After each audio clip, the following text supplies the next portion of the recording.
acompañarnos esta mañana y muchas gracias a los que nos seguís a través del streaming.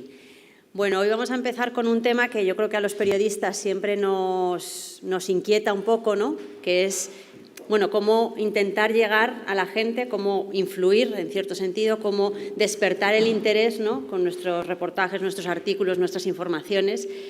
Y bueno, pues tenemos la suerte de contar con Mari Carmen, que es presidenta de la Asociación de Psicólogos Ambientales y bueno, nos va a dar una charla yo creo que muy inspiradora y yo creo que surgirán bastantes reflexiones. O sea que muchas gracias por acompañarnos y todo un lujo tenerte. Gracias. Bueno, bien, buenos días.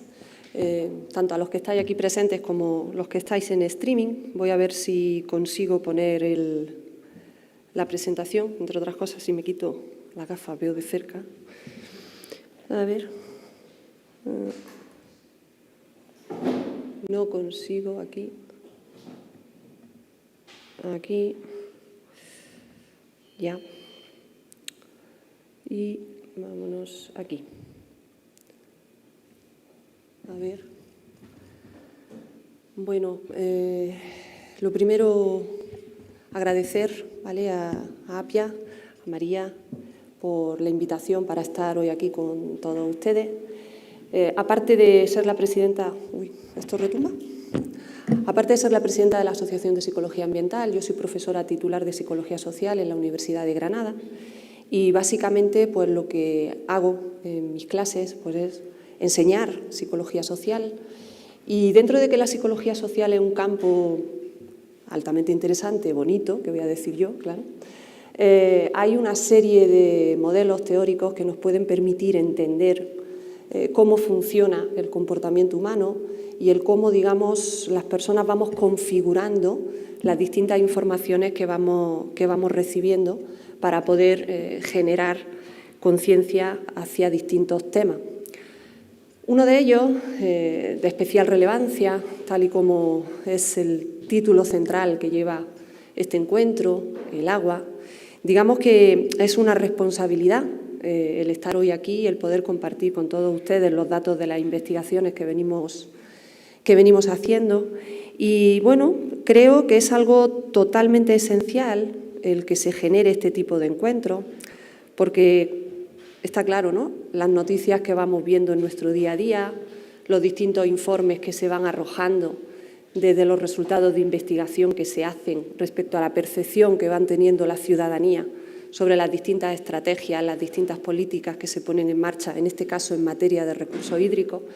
Entonces creo que es un encuentro muy afortunado el que tan a bien ha tenido a celebrar Apia.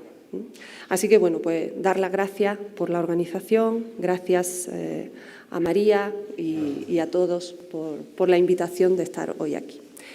Bueno, esta ponencia, digamos, surge a partir de otra invitación previa en la escuela de verano y, bueno, en ese caso lo orientamos a lo que era la comunicación en redes, en nuestro, vamos a decir, nuestro futuro, ¿no? En las personas más jóvenes. Pero lo cierto es que lo que vamos a ver aquí realmente puede ser aplicable a distintos tipos de audiencia, no solamente a lo que sería una comunicación en redes.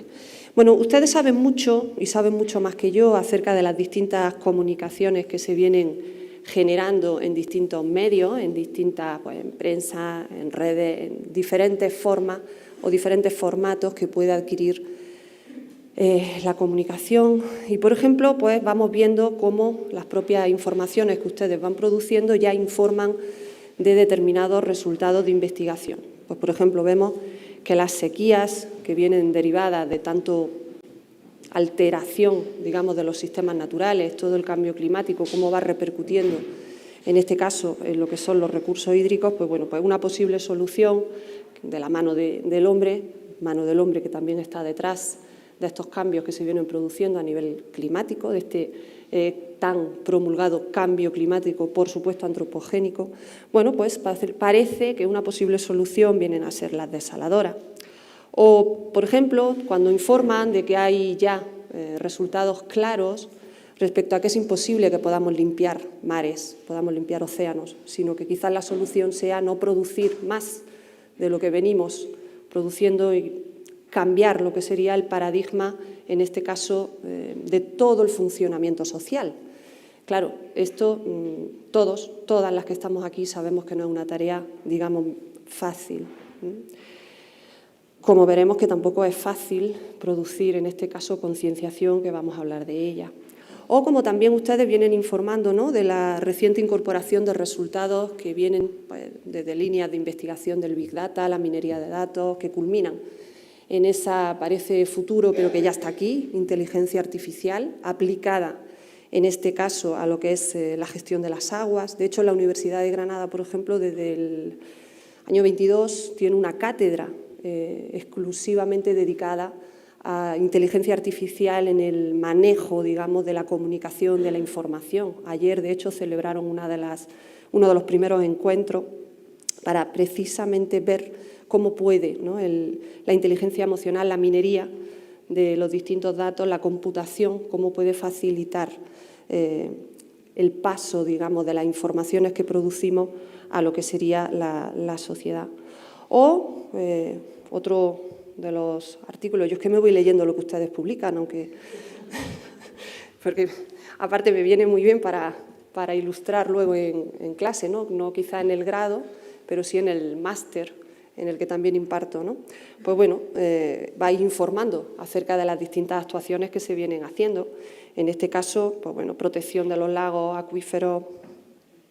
Es decir, ya llevamos un tiempo donde podemos ver que el agua, la problemática que tenemos acerca de la gestión de los distintos sistemas que podemos tener a nuestra disposición, pues supone un problema de hoy y sabemos que va a ser un problema bastante grave de cara al futuro, ¿no? El acceso de las poblaciones a lo que es agua potable, a sistemas de saneamiento, cada vez va a ser bastante más complicado. De hecho, anoche yo cuando llegaba, porque por eso no pude venir anoche, tuve clase hasta tarde y cuando llegué a casa, claro, me llamó la atención, ¿no? Porque dije, mira, mañana lo del agua, ¿no? Esto también tiene mucho que ver con la saliencia del estímulo, como ahora hablaremos, ¿no? Pero pongo la tele y lo primero que me encuentro, pues bueno, Cataluña parece que está en una alerta pre-emergencia por tema de agua, ¿no? La escasez de agua, la sequía. En fin, es un tema que viene preocupando. Yo entiendo que a ustedes también les preocupe el cómo comunicarlo y espero, pues bueno, poder, digamos, aportar un granito de arena a esto, a que mejoremos un tanto el cómo venimos comunicando. Bueno, sabemos ya que la ciencia lleva alertando pues infinidad de tiempo, pero parece que algo hay que no termina la gente, ¿no? Y cuando digo la gente digo la población de calle, ciudadanía. Parece como que no terminamos de creernos o de concienciarnos acerca de las posibles consecuencias que van teniendo los distintos problemas que surgen en nuestro medio ambiente. De hecho, el panel intergubernamental de expertos de cambio climático, pues desde el final de la década de los 80, viene emitiendo diferentes informes donde se recogen los principales resultados de investigación desde diferentes disciplinas enfocadas en lo que es medio ambiente, ¿no?, en distintos temas medioambientales, como no también dedican esfuerzos a lo que es el agua, pero parece como que no terminamos de creernos lo que la ciencia nos viene manifestando. Por otro lado, vemos también que se ejercen acciones políticas, quizá a lo mejor no en la medida de la que nos pareciera como más pertinente, sino que yo siempre digo, ¿no?, los políticos mucha foto, mucho salir en foto, pero luego esto como lo materializamos, ¿no?, en el día a día, en que llegue a la gente, en que podamos ver que se ponen en marcha medidas realmente que puedan ser eficaces. De hecho, pues bueno, hay un día dedicado al tema de agua, pues el 22 de marzo, Día Mundial del Agua, se generan cumbres políticas, la propia ONU viene llamando la atención acerca de la problemática que supone y del cómo deberíamos de ir planificando diferentes acciones a futuro, pero parece como que nos cuesta entender o nos cuesta hacer llegar estos mensajes para que podamos tomar esa conciencia. Bueno, quizás aquí la psicología social pueda esclarecer o pueda ayudar, pueda servir, de herramienta, al menos para tratar de entender, como decía, cómo funcionamos, ¿no? Cómo las personas procesamos la información que proviene de distintos medios, cómo procesamos la información que viene del contexto social. Y esto es lo que en psicología social pues, denominamos influencia social, y en este caso, por mi línea de investigación. Yo me doctoré en psicología social, pero mi tesis doctoral era específicamente en conductas de reciclaje, ¿vale? En lo que parece que entonces más primaba, ¿no? El poder predecir con distintos modelos, poder predecir el comportamiento a partir de qué variables son las que podíamos, digamos, manipular. Y cuando digo manipular, y más cuando lo dice un psicólogo, ¿no? La gente cuando dice manipular variables, como dicen, bueno, ¿en qué variables podíamos intervenir para poder proponer distintos programas, en este caso de intervención, que básicamente a través de modelos educativos generaran una mayor conciencia? Bueno, pues aplicado, como digo, ese campo teórico que viene de la psicología social, pero en este caso a lo ambiental, bueno, pues podemos hablar de que hemos pasado por, vamos a decir, 2 etapas en los últimos 25 o 30 años. Hemos ido pasando por una serie de, vamos a decir, estudios que lo que perseguían era pues corregir, ¿no? Esto en ciencia se ha visto que no es suficiente, no nos vale solamente con ir aplicando técnicas de modificación de conducta o cómo ver distintas aproximaciones ante las que pudiese generar estos programas de intervención, sino que necesitamos poder prevenir la aparición de numerosos problemas ambientales que van a repercutir en la salud, en la calidad de vida. Y claro, la psicología precisamente analiza, estudia el comportamiento humano para tratar de mejorar en estos aspectos. Entonces, como digo, podemos establecer 2 etapas en el desarrollo de los diferentes estudios que se han venido haciendo sobre influencia social y en relación a lo que son comportamientos ambientales.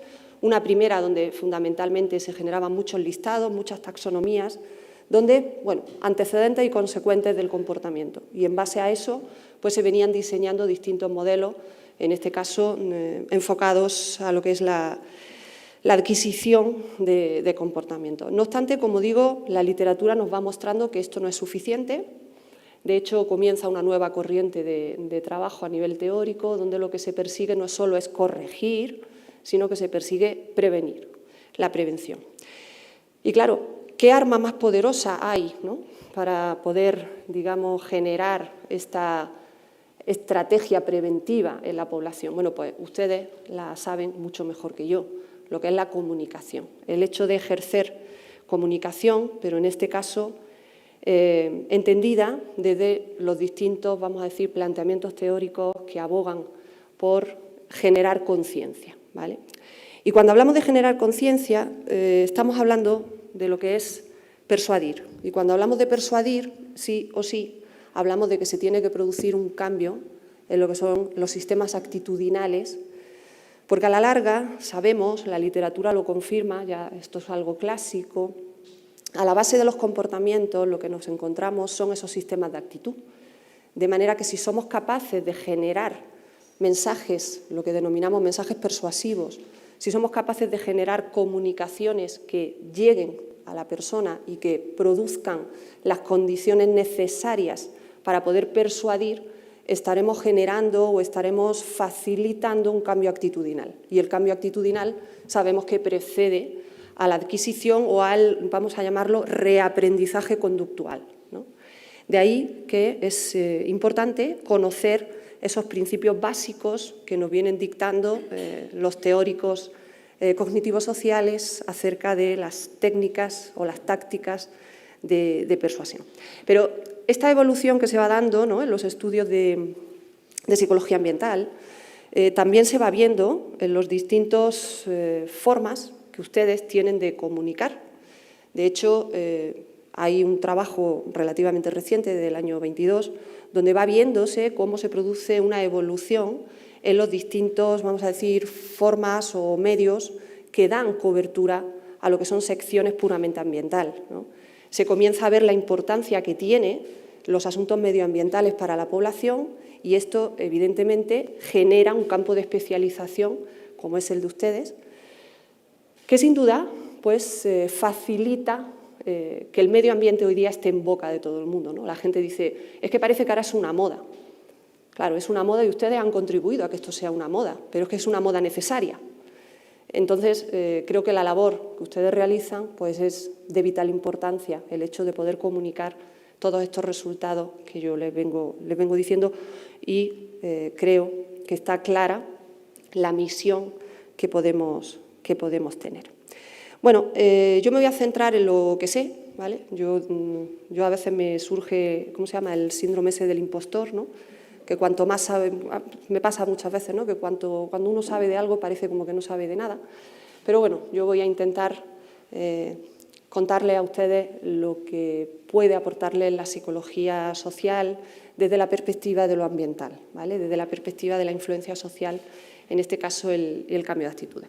Bueno, decíamos que una comunicación persuasiva, para que genere cambio, necesita eso, necesita persuadir, necesita que la audiencia o los receptores sean capaces de extraer el máximo número de detalles acerca de la comunicación que se le está dando para que podamos, vamos a decir, cerciorarnos de que llega, en este caso, el mensaje que tratamos de comunicar y que llega pues, en la dirección deseada. De hecho, cuando estamos hablando de comunicación con fines persuasivos, no hablamos de comunicación en general. Todos comunicamos, ¿vale? No hace falta a veces hablar, simplemente la expresión, simplemente nuestra forma de vestir, la disposición. Yo muchas veces, cuando hablamos, por ejemplo, en percepción social, ¿no? En clase, y yo le digo muchas veces a mis alumnos, les pongo el ejemplo, ¿no? Pongo ahí, ¿no? Digo, ¿qué parece, no? ¿Qué transmites, no? Bueno, pues transmites enfado, transmites... Es decir, las personas comunicamos simplemente con nosotros mismos. No necesitamos abrir la boca o no necesitamos elaborar un mensaje. Pues bien, la comunicación persuasiva sí que requiere intención, sí que requiere poner, vamos a decir, cierto grado de precisión a la hora de elaborar el mensaje para que podamos comunicar aquello que queremos comunicar. Entonces, no es una comunicación no intencionada, sino es una comunicación que persigue, que tiene claramente un deseo, como tenéis ahí, un deseo, una clara intención de generar, en este caso, influencia. Por otro lado, también sabemos que la comunicación persuasiva, pese a que tiene unas determinadas características, ¿no? Que es la intencionalidad por parte, en este caso, de la fuente emisora del mensaje, también cabe la posibilidad de que no llegue a la audiencia, de que no llegue al receptor, ¿no? Y tenemos que ser conscientes de que existe esa posibilidad de que en ese proceso de elaboración, que ahora trataré de contarles, pues el receptor rechace el mensaje persuasivo, rechace la comunicación. Lo suyo es, claro, intentar elaborar contenido de aceptación, ¿va? Pero esa posibilidad siempre la vamos a tener ahí. Y por otro lado, cuando hablamos de comunicación, pero en este caso comunicación con un fin persuasivo, cuando claramente lo que se persigue es generar influencia social, ahí sí o sí podremos hablar de que se cumple el objetivo para el que fue diseñado ese mensaje cuando podemos constatar que se da un cambio en lo que sería ese sistema actitudinal, cuando conseguimos que se dé un cambio en los sistemas de creencia. Cuando hablamos de actitudes, hay diferentes modelos que lo explican, pero esto no hace falta ser un gran psicólogo social para entenderlo. Creo que cualquier persona lo vamos a entender perfectamente. Los sistemas actitudinales van a ser andar por casa, ¿no? Una composición entre lo que pienso, lo que siento y el cómo actúo.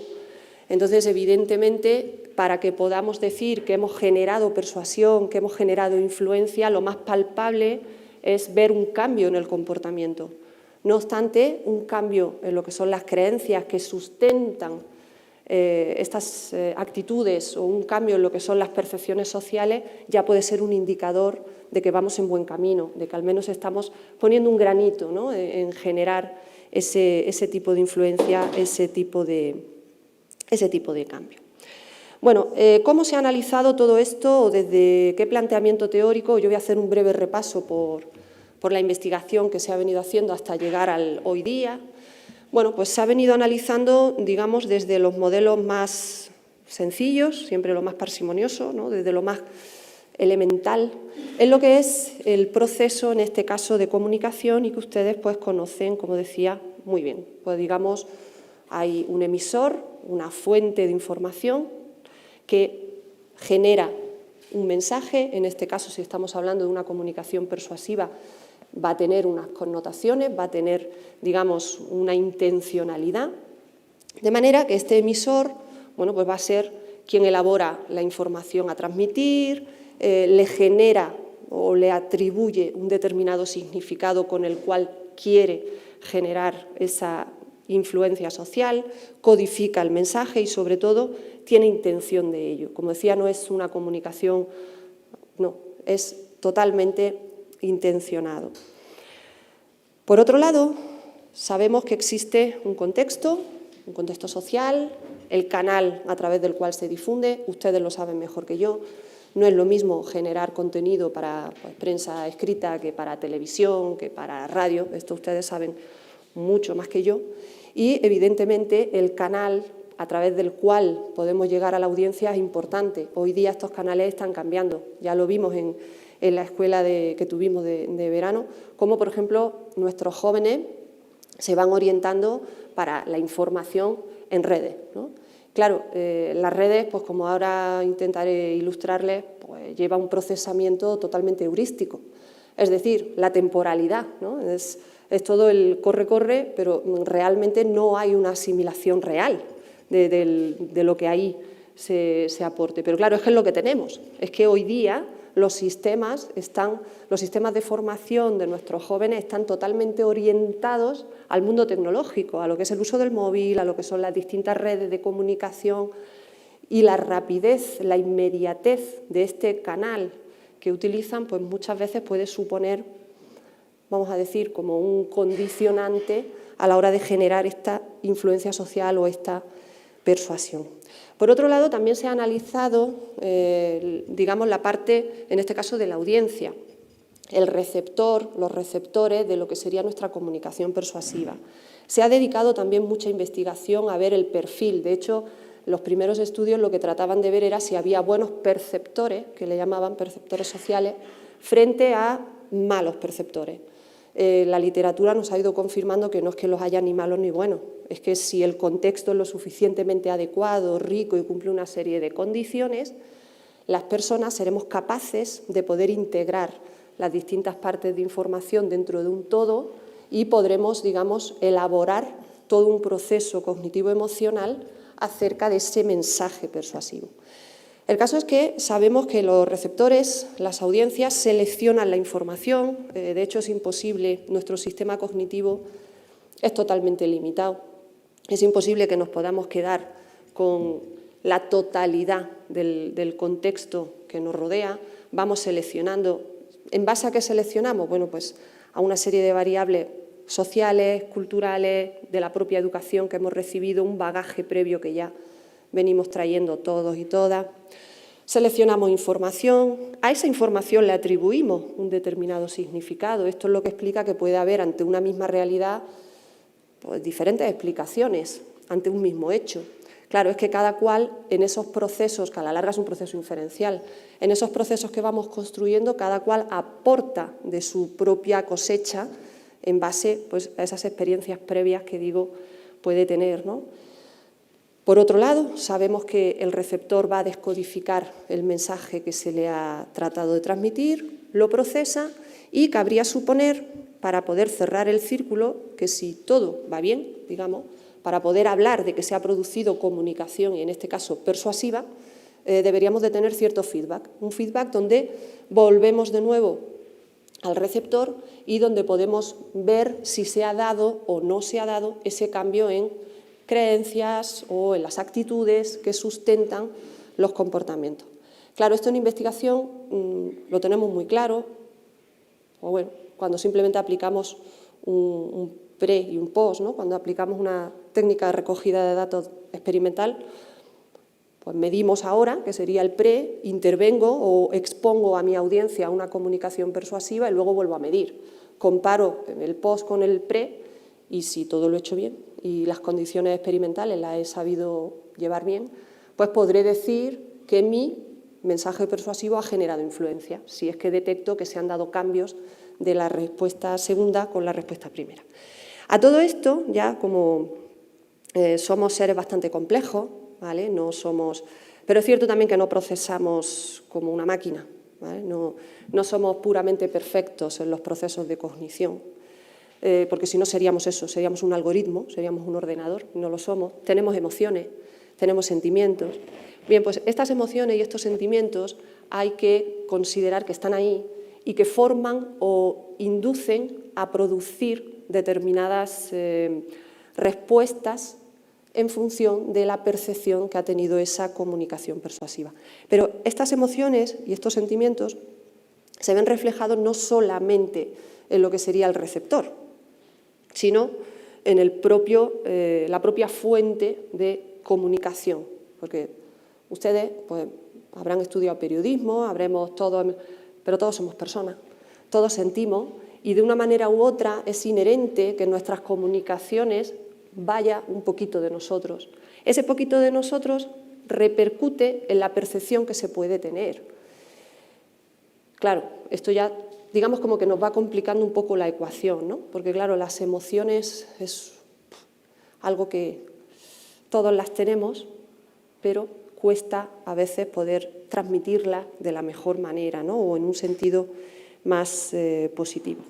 Bueno, con este esquema como base es como arrancan los principales planteamientos teóricos que han tratado de entender el proceso cognitivo-conductual, cognitivo-emocional, por el que pasamos las personas ante una determinada información.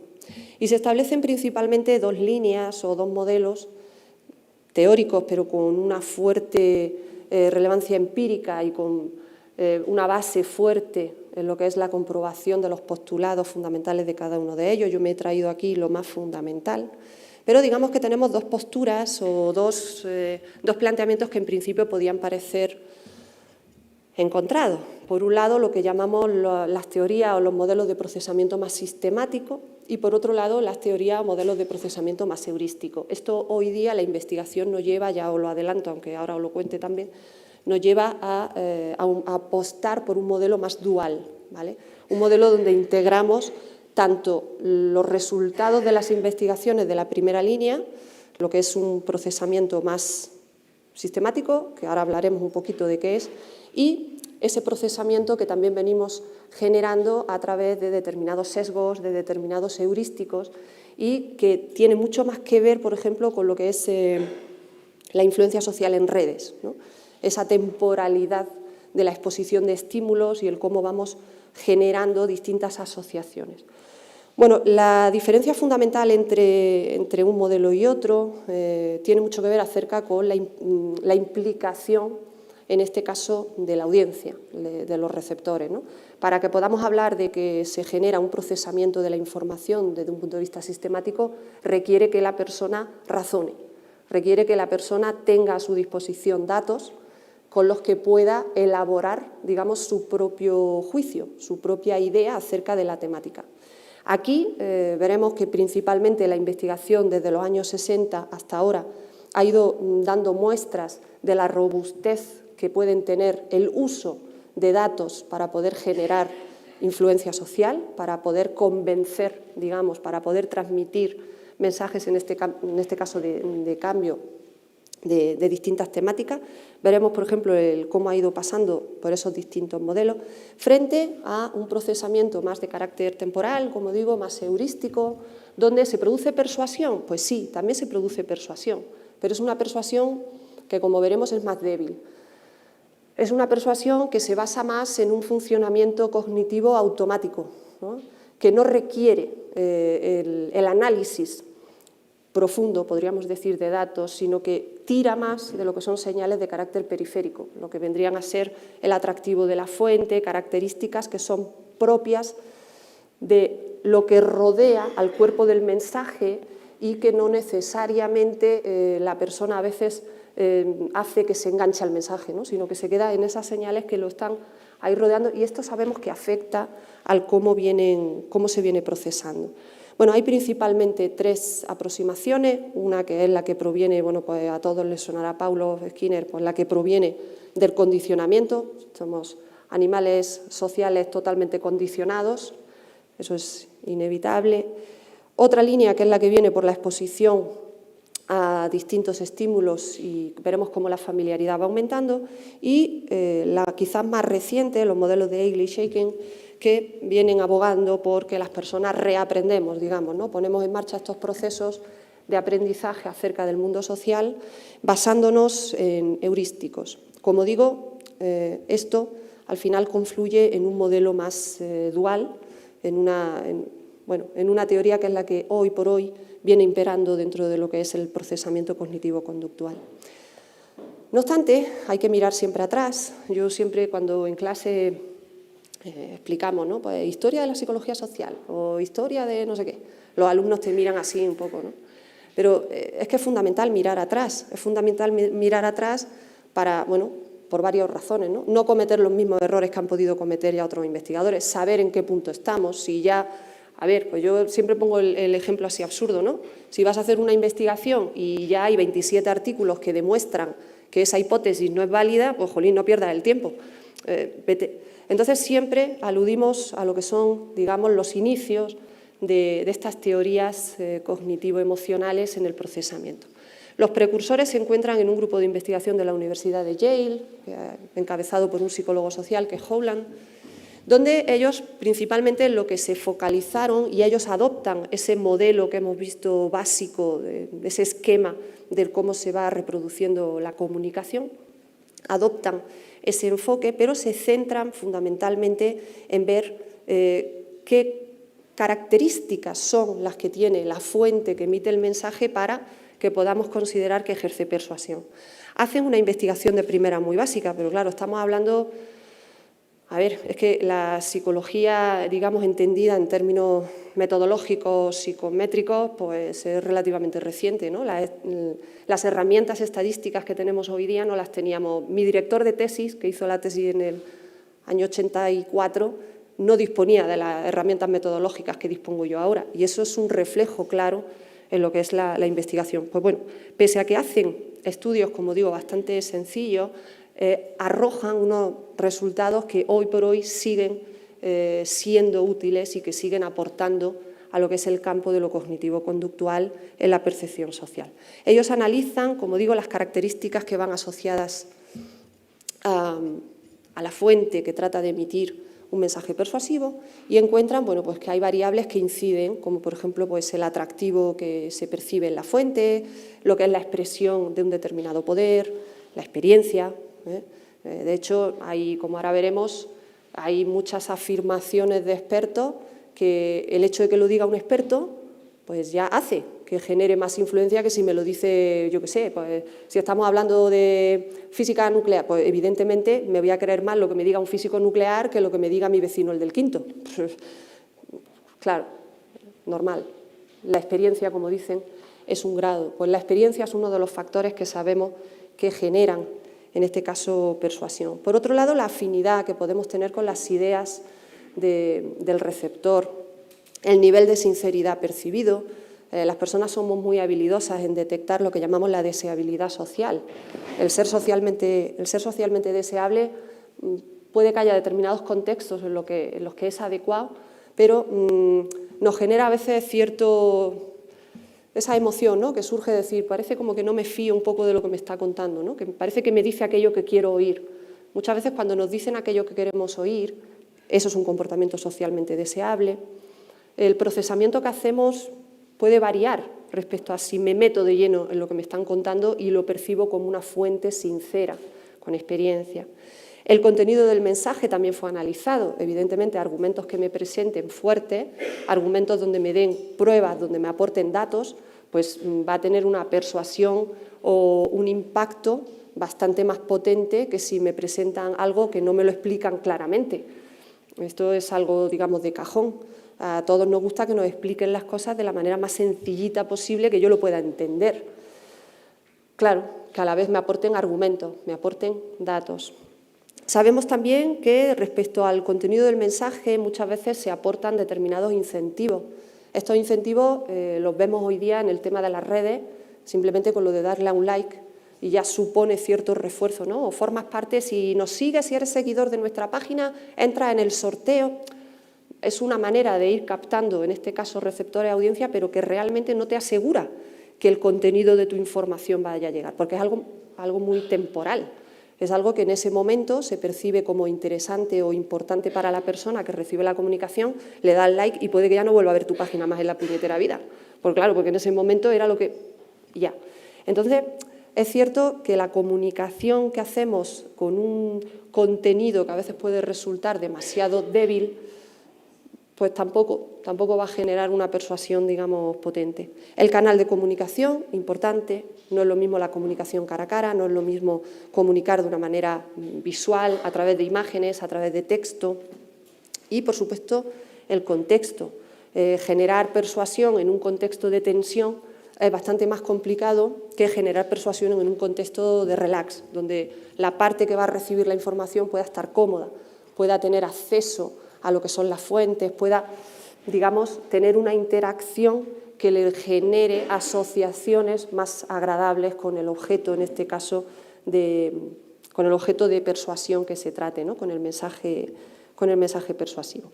Pero bueno, como digo, estos son los inicios, estos son los precursores de los distintos modelos, de las distintas corrientes que se vienen generando para poder entender cómo las personas procesamos esos contenidos, esos mensajes con clara intención de persuadir, y pasamos por distintas etapas.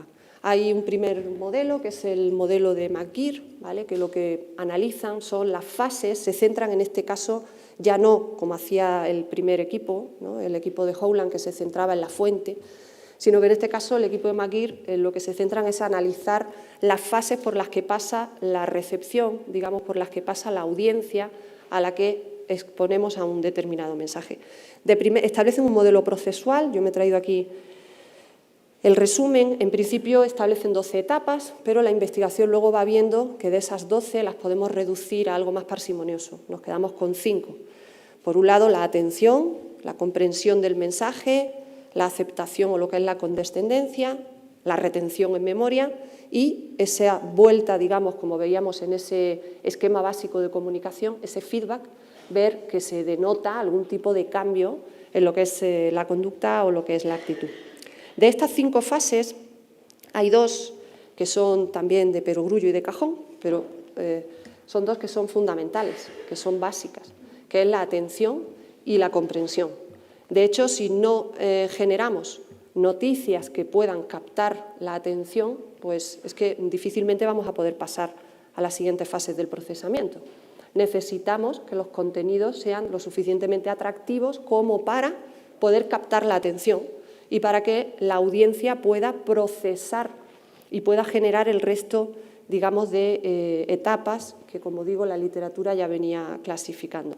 Es fundamental que se pueda dar la comprensión del contenido del mensaje, de lo que es la comunicación persuasiva, y aquí es donde tenemos los grandes problemas, que muchas veces la audiencia no está motivada por comprender una serie de datos que se le pueden dar, ¿no? Y muchas veces la gente pregunta, ¿no? ¿Y qué podemos hacer? Pues dar datos, pero dar datos de una manera lo más atractiva posible.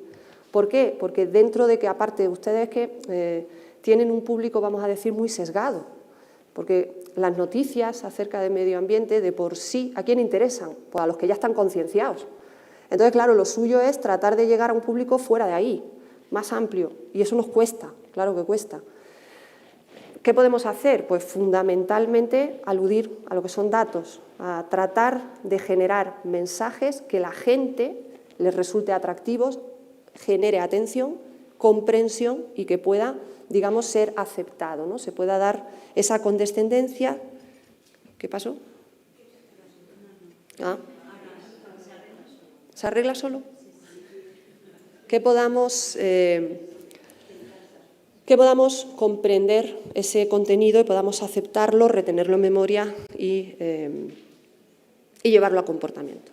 Bueno, no obstante, siguen dándose más desarrollos fijaros, estamos finales de los años 60 y hay un modelo también que se incorpora y que aporta bastante a entender cómo las personas van elaborando ese proceso, en este caso desde un punto de vista más sistemático, más razonado, y viene siendo el modelo que nos propone Greenwald. Digamos que parten de la base de que un mensaje, cuando se transmite con fines de persuasión, una comunicación persuasiva, la persona lo que hace es que pone en marcha una estrategia cognitiva de búsqueda, de manera que compara los datos que se le están dando con lo que ya tiene almacenado en memoria, ¿no?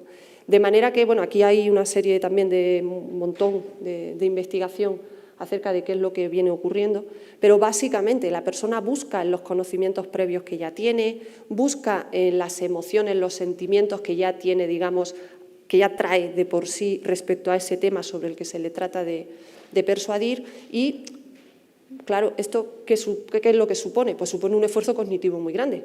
Supone, como decíamos antes, que la persona tiene que estar motivada a hacer ese proceso de búsqueda y de integración de la nueva información. Si este proceso se lleva a cabo, es cuando hablamos de que se da, en este caso, un procesamiento sistemático de la información. Si no se da a cabo y se queda simplemente con la percepción que puede tener, va a elaborar respuestas, claro que sí, va a generar persuasión, pero como digo, es una persuasión menos trabajada desde el punto de vista del que recibe el mensaje, es mucho más temporal, va a ser mucho más débil.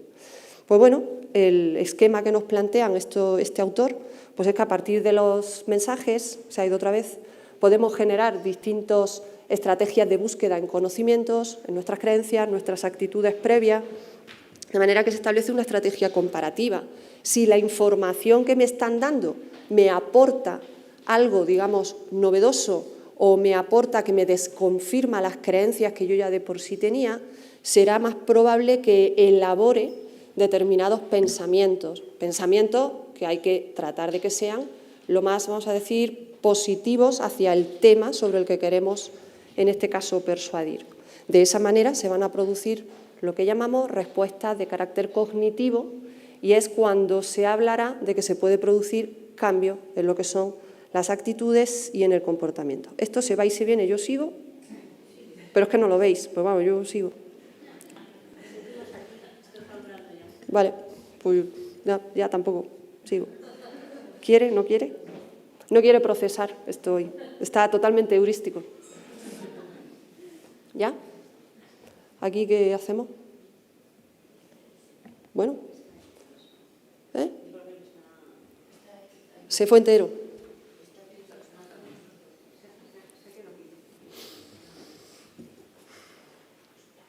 ¿Ya? No.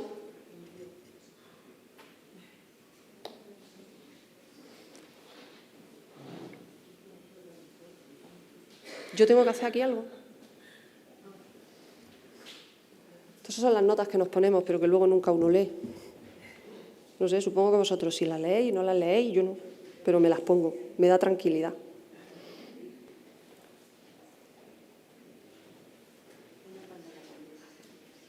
No consigo.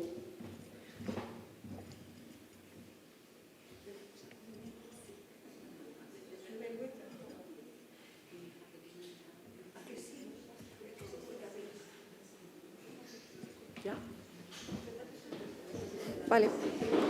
Bueno, he hecho el inciso del procesamiento del ordenador. Seguimos. Bueno, hasta ahora lo que hemos visto era, digamos, la parte básica de lo que son razonamientos sistemáticos, ¿vale? Lo que son las teorías, los modelos más de procesamiento de información más razonada. Sabemos, como digo, que también producimos persuasión a través de las señales periféricas, de las comunicaciones que en este caso pretenden influir, y también hay una serie de modelos o de corrientes teóricas que han tratado de explicarlo. Son las que se agrupan dentro de los procesamientos de carácter periférico, de carácter heurístico. Y siempre ponemos algunos ejemplillos para que podamos ver, no nos hace falta decir dónde es. Estamos totalmente condicionados, en este caso, a una imagen, ¿no? Pero esto la publicidad se lo sabe muy bien. De hecho, los creativos publicitarios utilizan mucho ese asociacionismo que proviene del condicionamiento, cuando antes decíamos Skinner, Pavlov, pues esa, digamos, asociación de estímulos, cómo los vamos, en este caso, generando en memoria distintos a modo de recuerdo, ¿no? Y lo utilizan mucho este recurso. Por ejemplo, lo usamos también porque es algo profusamente utilizado en publicidad, como digo, y es una muestra clara del cómo nos condicionan. Sabemos quién es, sabemos lo que está anunciando, anuncia un café, pero podemos decir la marca incluso del café y no la hemos puesto, no es necesario, porque pues estamos altamente condicionados. Claro, este mecanismo de condicionamiento tiene mucho también que ver con lo que es la familiaridad del estímulo. Cuanto más me lo presentan, evidentemente, más aumenta la exposición, más aumenta lo que sería el nivel de asociación de este estímulo, esto es lo que llamaríamos un estímulo, con una respuesta condicionada, que puede ser, pues me cae mejor, peor, me gusta más el café, me gusta menos. El caso es que sabemos, y los creativos de publicidad lo saben muy bien, que condicionar así a las audiencias genera recuerdo de marca, genera intención de compra, y la intención es el paso previo a lo que es, en este caso, el comportamiento. Pues efectivamente, nada más ver la imagen de este señor, se nos viene el olorcillo del café y ya sabemos que es Nespresso. Bien, pero podemos poner más ejemplos, en este caso, de lo que es la familiaridad con el estímulo, ¿vale? Que es otra de las explicaciones que se utilizan para entender el procesamiento heurístico. Digamos que la familiaridad con el estímulo, vamos a poner primero y ahora después vemos, funciona a través de dos mecanismos, ¿no? Aumenta por un lado lo que es el atractivo, en este caso de la fuente, cuanto más contacto podemos tener, porque claro, ¿qué nos pasa, por ejemplo, cuando nos integramos? Esto tiene mucho que ver también con el procesamiento de las relaciones interpersonales. Cuando te integras en un grupo, pues cada uno tiene su propia característica, su propia manera de ser, y conforme se va dando mayor interacción, se van produciendo más lo que llamamos familiaridad, se va produciendo un mayor asociacionismo entre nosotros, se va produciendo un mayor contacto, al punto que se llega a generar contagio conductual, ¿no? Yo lo observo muchas veces en mis estudiantes. En psicología tenemos casi todo chicas, tenemos muy pocos chicos. Y yo les doy clase a los de primero y les doy clase a los de cuarto. Es curioso cómo las de primero, cuando llegan, pues tengo aproximadamente 80 y tantas, ¿no? No se conocen, evidentemente, acaban de llegar a la facultad, primera experiencia, pero conforme va pasando el tiempo, el contacto, la familiaridad que van estableciendo entre ellas, acaban uniformadas. Entonces yo las observo que llegan a clase y digo, visten todas igual. O sea, es verdad, no sé, digo, bueno, parece que se han puesto de acuerdo, ¿no? Terminan adoptando las mismas disposiciones que llamamos, pero es que es así, es que nos condicionamos y nos vamos condicionando sin ser conscientes, de ahí que sea, digamos, un procesamiento heurístico. Sabemos, por tanto, que las exposiciones producen familiaridad, pero hay que tener cierto cuidado. Esto lo vemos también en las distintas informaciones, la sobreinformación que a veces hay de un determinado tema puede producir el efecto contrario. ¿Por qué produce el efecto contrario? Bueno, porque esto tiene un techo, entre otras cosas, porque es que ya lo hemos dicho, somos cognitivamente limitados. Llega un punto donde la cabeza necesita parar para poder empezar. Entonces, este efecto techo se demuestra en distintas investigaciones. Es lo que llamamos un hartazgo social, ¿no? Ese tema que ya... Y aquí siempre también ponemos el mismo ejemplo, la canción del verano. Esa canción ya machacona que tiene la temporalidad, la sistematización justita, o sea, nada, es decir, es totalmente heurística para que funcione como canción del verano por asociación a este verano. Ya el verano que viene se te habrá olvidado, será otra. Yo, de hecho, el otro día en clase hablábamos de procesamiento y le preguntaba a mis estudiantes, ¿cuál ha sido la canción del verano? Porque yo ya que parezco una abuela. Y me dicen, Quevedo. Digo, hostia, Quevedo. Digo, el niño este, claro, en la línea en la que ellos... Pues el año que viene, a saber, ya se nos habrá pasado, ¿no? Esa es la influencia que tiene, digamos, por ejemplo, las modas. Claro, la exposición que vamos teniendo genera en ese momento cierto interés, cierta atención, pero es algo temporal, es algo pasajero. Yo me he traído también, para que podamos verlo de ejemplo, esto ustedes sí que lo recordarán porque son más o menos de mi edad, me lo he traído porque en clase no lo puedo usar porque es que los niños no habían nacido, ¿vale? No sé si recuerdan el anuncio de Airtel, cuando Airtel existía, que ya ni existe, luego creo que pasó a ser, yo qué sé, Vodafone, yo no sé cómo fue cambiando esto, pero aquel anuncio, ¿vale?, como para que veáis lo bien que los creativos aprovechan los recursos, en este caso de procesamiento, era un anuncio que estaba enfocado a un público concreto para generar una demanda, una necesidad, en este caso cuando eclosionaba el tener un teléfono móvil. A ver, lo recordamos. Hola, soy Edu, feliz Navidad. Hola, soy Edu, feliz Navidad. Hola, soy Edu, feliz Navidad. Ya lo puedo quitar. Bueno, ¿cómo me vuelvo para atrás? A ver. Recordamos el anuncio que era, ¿no? Totalmente machacón, ¿no? El hola, soy Edu, feliz Navidad, pero que se venía diciendo hasta las... Oh, espera, que me he ido a donde no debo. Que se venía diciendo hasta la saciedad, ¿no? El hola, soy Edu, feliz Navidad. ¿Y esto como desde la diapositiva actual, cómo era? Es como no veo. ¿Aquí? Ahora, no. Bueno, es igual, yo hago así, lo paso rápido. Si esto en clase me pasa mucho. Pasamos. Bueno, pues fijaros cómo, como lo que os decía, ¿no?, cómo los creativos de publicidad conocen perfectamente estas estrategias y al público al que entonces se venían dirigiendo, que era, bueno, estamos hablando de 1997, posteriormente generan una nueva campaña publicitaria, pero en este caso aprovechada por Volkswagen, en el 2018. Si quiere ponerse. No se pone.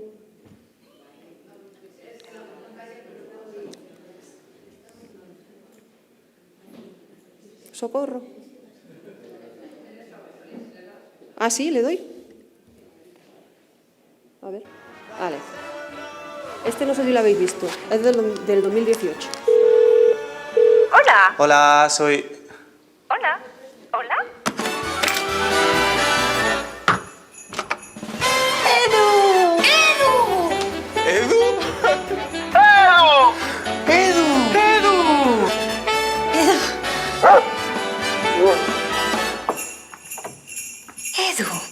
Edu.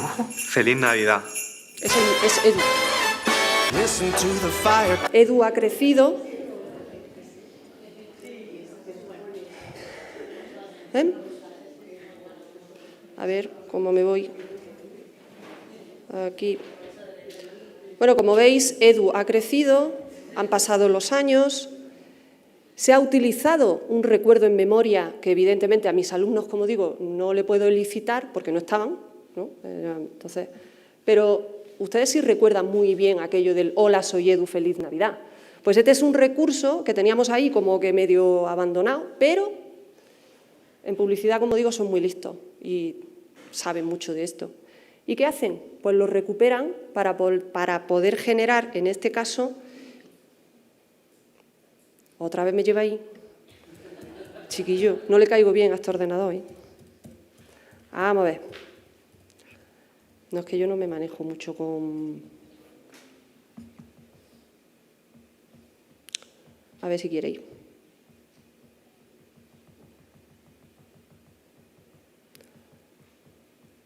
Bueno, ¿me estoy pasando el tiempo? ¿Ya?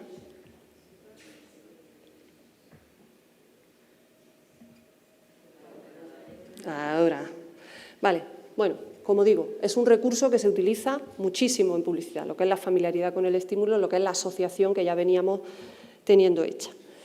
¿Qué más partes sabemos desde lo que son los modelos de procesamiento, en este caso de información, pero temporal, heurística? Bueno, pues que tendemos a aplicar continuamente, tendemos a aplicar una serie de atajos mentales que nos facilitan el día a día, que tienen un alto poder de adaptación en lo que es la toma de decisión cotidiana. Porque, claro, imaginaros con esa capacidad limitada que tenemos si las personas tenemos que estar continuamente razonando acerca de las distintas informaciones que nos provienen. No sería adaptativo. Entonces, es cierto que nuestro sistema cognitivo genera una serie de herramientas, una serie de estrategias, que es lo que denominamos la heurística, lo que son atajos mentales. Estos atajos mentales producen también persuasión, digamos que se activan de una manera automática, no requieren la prestación de una atención plena y también generan cierta persuasión. Generan persuasión pues, a través de las características superficiales que puede tener el mensaje, a través de lo que es la fuente, en fin. ¿Cuáles son las reglas que más se han utilizado o que más se han analizado, que venimos aplicando cuando somos receptores de comunicación, en este caso persuasiva? Bueno, pues hay una serie de heurísticos que se han asociado a bien el mensaje, bien al contexto social donde se produce la comunicación o bien al cómo se percibe la fuente. Pues, por ejemplo, respecto a la cantidad del número de argumentos, las personas tendemos a quedarnos con eso de, pues con todo lo que dice tiene que saber, ¿no?, del tema. Hay veces que no. De hecho, la heurística muchas veces nos puede jugar malas pasadas. Por eso el procesamiento es más, vamos a decir, cuando es elaborado, es más fiable, cuando requiere atención por parte de la persona. Muchas veces dejarnos llevar por esa persuasión más heurística, menos profunda, nos puede llevar a emitir juicio o la toma de decisión de una manera errónea. Nos podemos equivocar si aplicamos tan solo las reglas de la heurística, pese a que tenga un alto valor, como digo, adaptativo. O, por ejemplo, el contexto social, ¿no? Lo que es, hay un principio fundamental que es el principio de validación y tiene mucho que ver con las normas sociales. Pues claro, la percepción de las mayorías. Pues una mayoría no puede estar equivocada frente a una minoría. Es, digamos, un término ahí que se establece en cuanto a lo que es la frecuencia, la acumulación de números de personas en una determinada postura. Pues tendemos efectivamente a pensar, a validar socialmente aquello que la mayoría parece que nos viene diciendo. O lo que llamamos el efecto bata blanca. Muchas veces nos dejamos guiar por la opinión de expertos y ¿dónde está el problema? Pues que hay que asegurarse que son expertos, ya está. No, pues, que hay muchas veces que estas mismas estrategias, ¿te acuerdas cuando estábamos en San Sebastián y nos preguntaban, no me acuerdo qué decía, pero bueno, por ejemplo, con el tema de los negacionistas del cambio climático, utilizan estas mismas estrategias, porque es que el procesamiento es el procesamiento, sea para generar, digamos, condiciones favorables o condiciones desfavorables. El procedimiento, por así decirlo, o el funcionamiento es igual. Y muchas veces tenemos esos, vamos a llamarles vendehumos, que pueden hacerse pasar o dan el pego, ¿no? Yo veo muchas veces que la gente, y yo me quedo pasmada, ¿no? Digo, jolín, qué bien comunican, ¿no? Pero claro, luego cuando rasco un poquillo en lo que dicen, digo, pero es que realmente me está dando un discurso muy bien elaborado, de mucha validez aparente, pero el contenido me falta, ¿no? Entonces, ahí hay que tener muchas veces cuidado porque ese tipo de comunicación hace que la gente procese de una manera agradable por la heurística, pero no cala, no llega si estás motivado como audiencia a querer extraer el máximo de información. Y luego, bueno, pues como ocurre con la familiaridad, el agrado-desagrado, ¿no? Las personas que me agradan tienden a ser aquellas, evidentemente, que considero que tienen opiniones más acertadas acerca de un tema. Pero esto tiene mucho que ver con las relaciones interpersonales. ¿Con quién establezco relaciones? Pues con los que me caen bien. El que me cae fatal, pues evidentemente me relaciono lo justito, pues no tengo nada en común, no compartimos ideas, no compartimos nada. Tiendo a creer que aquellos con los que yo me relaciono, además se pone en marcha el falso consenso, una serie de sesgos que hacen que me pueda sentir, en este caso, persuadido, persuadida y que puede que también me lleve a error. No todo el mundo con quien me relaciono tiene por qué ser como yo, tiene por qué ver la vida como yo o tiene que compartir conmigo mis actitudes, mis creencias, mis valores. Vale, ¿en qué situaciones se aplica este tipo de procesamiento? Bueno, pues yo creo que llegado aquí a este punto, más o menos lo tenemos claro. Bueno, pues cuando la audiencia, cuando los receptores tienen una implicación mínima, cuando no tienen motivación por querer rascar en el contenido del mensaje, ahí nos dejamos llevar por la superficialidad de los distintos elementos que lo componen. O cuando carecen, en este caso, de las habilidades suficientes como para poder entender el tema. De ahí que el lenguaje tiene que ser asequible, tiene que ser lo más cercano y adaptado al público. No podemos comunicar igual, por ejemplo, para niños, que comunicar igual para adultos, que para comunicar para jóvenes. Tenemos que ser capaces de adaptar la forma que tenemos de hacerles llegar nuestro mensaje para facilitar precisamente la comprensión. Luego, no es lo mismo, por ejemplo, comunicar para un público totalmente lego en una materia que para un público experto. Aquí el contenido de la información del mensaje, cuando es experto, tiene que ser bilateral, tienes que dar, digamos, las dos caras que puede tener el mensaje. No te quedes solo con una parte. ¿Por qué? Pues porque el experto te va a decir, yo siempre pongo el mismo ejemplo, ¿no? Si un estudiante va a defender su tesis doctoral, pues oye, y yo estoy en el tribunal y yo qué sé, me cuenta, pues la teoría de la acción razonada, y se queda ahí. Le digo, oye, perdona, que te falta todo un desarrollo teórico de una década entera, cómo se ha ido aplicando. Ya te he pillado, ya sé que no sabes, ¿no? Ahora bien, si ese mismo estudiante lo cuenta a alguien que no es experto en relación actitud-conducta, pues se va a quedar tan contento de qué bien me he enterado de todo. Pero claro, es que te falta toda una parte. Entonces, esto es importante, ¿no? Que cuando comuniquemos tengamos en cuenta, digamos, el grado de pericia de lo que es la audiencia. No es lo mismo comunicar para expertos, que esto otra vez falla, que comunicar para lego. ¿Cuándo también se aplica el procesamiento, en este caso, por heurístico? Bueno, pues cuando la persona no tiene tiempo, cuando no se quiere parar a ver, o cuando los elementos son sumamente, digamos, llamativos. Y ya voy acabando. Llegamos a la parte, digamos, más actual. ¿Qué dice hoy día la literatura? Bueno, pues hoy día la literatura lo que dice es que procesamos desde ambas perspectivas, ¿vale? De manera que procesamos desde lo que son esos razonamientos más sistemáticos, más razonados, y lo que es un procesamiento más heurístico. Y se establece un nuevo modelo, que es el modelo de probabilidad de elaboración de Petit-Cachopo, que establece dos rutas que establecemos en un continuo. Porque claro, vamos a ver, ¿esto cómo es? Yo cojo ahora activo y digo, ahora estoy procesando por la ruta heurística, luego estoy procesando por la ruta central. Bueno, pues nuestros procesos atencionales van variando, no podemos mantener la atención plena de manera continua, tenemos altos, tenemos bajos. Pues la literatura esto lo pone de manifiesto. De manera que nos movemos, como digo, en ese continuo, donde, dependiendo del nivel de elaboración que hagamos como receptores de una información, nos situaremos en un punto o en otro del procesamiento. ¿Qué es lo que nos va a interesar? Pues nos va a interesar centrarnos aquí, en lo que es una ruta más central, producir, digamos, argumentos, contenidos que generen, que lleven a la persona a poder razonar, a poder poner en marcha un procesamiento elaborado. ¿Qué tiene que darse para que podamos hablar de una persuasión razonada en una condición de alta probabilidad de elaboración? Bueno, pues fundamentalmente la madurez de la audiencia. Y cuando digo madurez, hay gente que me dice, la educación, no es cuestión del grado académico que puedas tener, sino de la motivación y la capacidad que pueda tener la audiencia para sacar, para extraer, digamos, los datos y poder elaborar todo un proceso, en este caso, de información, de extracción de aquellos datos. De esa manera sabemos que se va a producir un mejor cambio de actitud, porque los modelos probabilísticos nos llevan a confirmar que, efectivamente, cuando las personas razonan acerca de los datos que se le da, producimos con mayor probabilidad una persuasión fuerte, frente a situaciones de baja elaboración.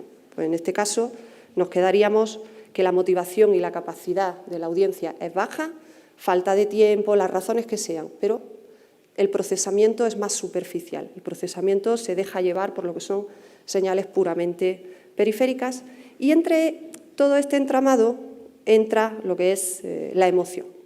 Y siempre hacemos la misma pregunta. ¿Qué nos persuade más?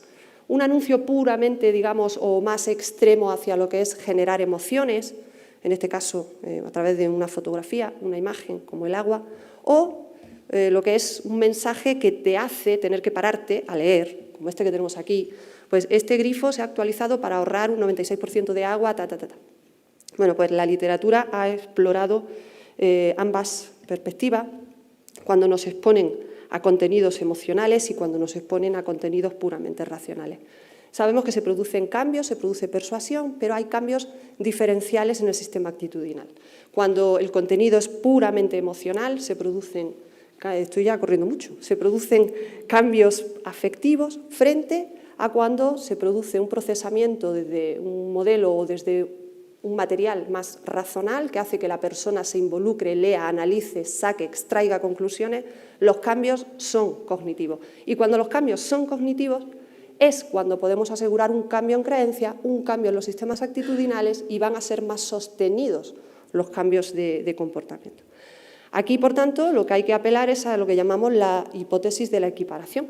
Ser capaces de generar contenidos que no sean ni extremos en cuanto a emoción, ni extremos en cuanto al volumen de datos que maneja y que estén además adaptados, como decíamos, a la audiencia. ¿Qué pasa si nos quedamos solamente con lo que son mensajes excesivamente emocionales de apelación al miedo? Y tenemos de ejemplo en publicidad muchísimo, las campañas aquellas de la DGT que te saltaba.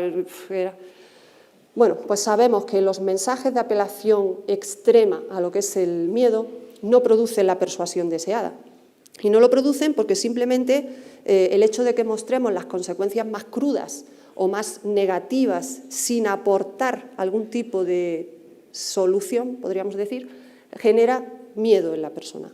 Y el miedo es una emoción que es incapacitante, que lleva a la parálisis. Entonces, hace que la persona mire hacia otro lado, quita la tele, o como otras veces ponemos de ejemplo, ¿no? Cuando empezaban a poner en los paquetes de cigarrillos esas imágenes, pues se disparó la venta de pitilleras para meter el paquete y no poder ver. De hecho, luego se demostró que no servían para mucho, sirven para el que no es fumador, que le capta mucho más la atención que el que sí es, ¿no? Entonces, los mensajes de apelación extremos a generar miedo no sirven.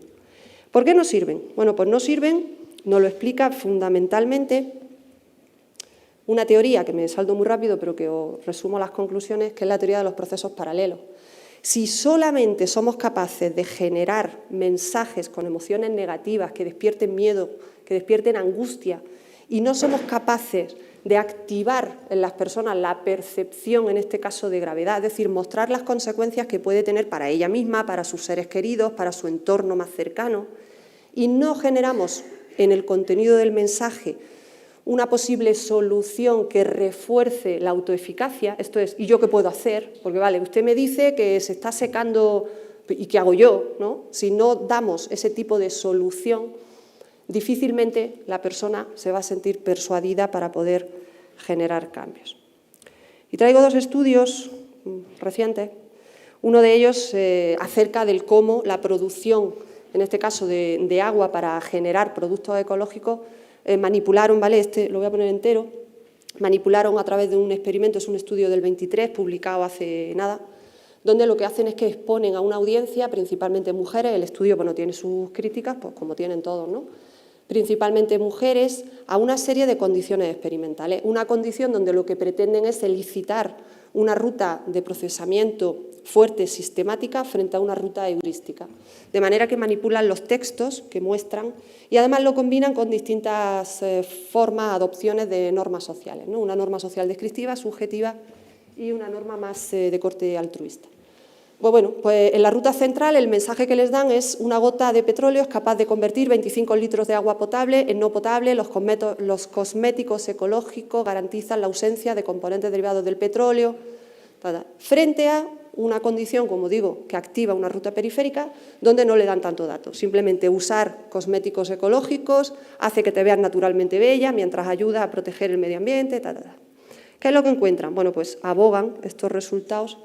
Bueno, esta es la tarea experimental que le muestran a las participantes y lo que encuentran es que aquí, en este caso, funciona el procesamiento más periférico, ¿vale? Con ruta, en este caso, periférica. Parece que la intención de compra de cosméticos se deja llevar más por esas señales más superficiales que pueden mostrar. Y luego os traigo otro estudio, muy reciente también, de Vila, del 22, en este caso centrado en identificar aquellas variables psicológicas en la población para lo que es la aceptación pública del uso que puede tener la reutilización de agua, ¿no? A través de lo que son las plantas descentralizadas. Lo que aplica en este caso no es una tarea experimental, sino aplica un grupo de discusión mediante un grupo focal donde pone a debatir. Un grupo focal es básicamente un debate que se genera entre personas que viven en regiones donde normalmente hay lluvia frente al sur, regiones donde escasea lo que son las precipitaciones. De manera que las conclusiones a las que llega es que la gente en ese debate lo que necesita son datos y de hecho confían en lo que son los datos que viene dando la comunidad científica como, digamos, como institución para poder guiarse por las decisiones que tomarán acerca del uso que hacen del agua, en este caso cuando provenga de estas plantas descentralizadas. Con lo cual, como veis, queda mucha investigación por hacer, no hay conclusiones claras. Unos abogan por una ruta periférica, mientras que otros abogan por una ruta central. ¿Yo por qué abogo? Bueno, pues fundamentalmente por generar, como decíamos, comunicaciones emocionales, pero que aporten datos, y datos evidentemente fiables. Y siento haberme pasado el tiempo, siempre lo intento, pero gracias.